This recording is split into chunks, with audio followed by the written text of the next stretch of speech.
The achiever strength. So people exceptionally talented in the achiever strength work hard and possess a great deal of stamina. They take immense satisfaction in being busy and productive. So achiever is part of the executing domain. And remember, executing is all about how you get things done and why you get things done. Executors just want to be busy and productive. They enjoy productivity, efficiency, action, right? They got to do something. So the achiever is all about being busy. Now, the achiever sets the pace. The achiever loves to be moving. Many achievers like the list. Maybe you, if you are an achiever, you have a to-do list. Now, it could be a written to-do list. It could be a mental to-do list. Either way, this checklist drives you. It is the fire, the catalyst that keeps you going. And it's hard for you to rest. It's hard for you to take a break. Taking a break to you feels like wasting time. And the more you do, the more you want to do. And so if you're sitting still, things aren't getting accomplished, right? And sometimes, these actions you're taking aren't even focused. It's like you just got to keep moving. You got to keep doing something. Um, you are somebody who can be a motivator to others around you. Your endless energy and your work ethic can be, respected by people around you.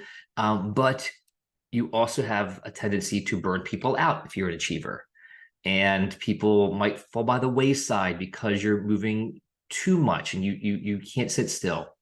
Um, so some of the things about achiever that are really important to understand in relationships is that most of the time people either when they're in their newness, when they're understanding their achiever, they have this lone workhorse type of attitude and they will keep going and going and going. They'll isolate themselves.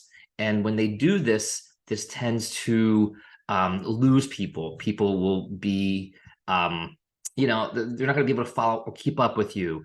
And you'll notice pretty soon you're like a lone wolf doing all the work. When you're mature in this strength and you've done it for a while and you understand the power of the achiever, you kind of bring people along with you. It's like leading by example, for the sake of the team, for the sake of the family, for the sake of whoever you're working with, versus I'm going to do it all myself. So understanding the power that the achiever possesses, the power that you have to create energy, create motion, create action is really, really powerful. A lot of times, people with achiever can lay in bed at nighttime and think of all the things they did not accomplish that day. And it's really important, instead of looking at what you did not accomplish that day, you look at what you did accomplish and think, you know what? I may not have gotten 10 out of 10 done, but I got 8 out of 10 done. And that's pretty darn good, right? So making sure you take time to celebrate your achievements before moving on, right? Because often, you'll be burning the candle at both ends. And we want to make sure we take time to relax, to celebrate, and to really appreciate what we've done before moving on.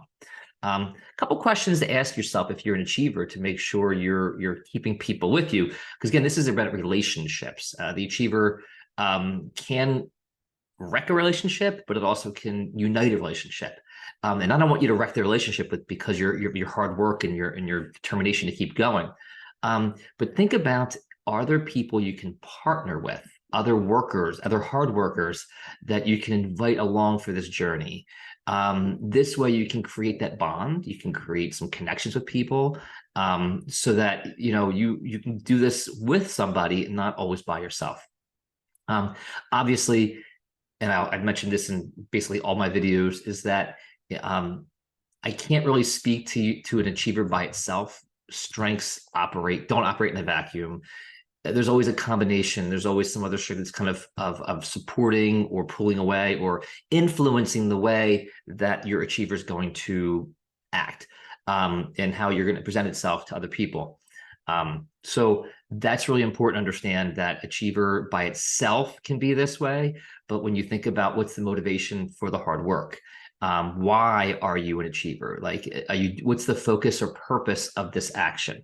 How is is basically like, are you a list maker? Are you always looking for things to do, or do you do it in the morning, put the list down and keep score? Whatever it may be, you have your own unique way of doing it.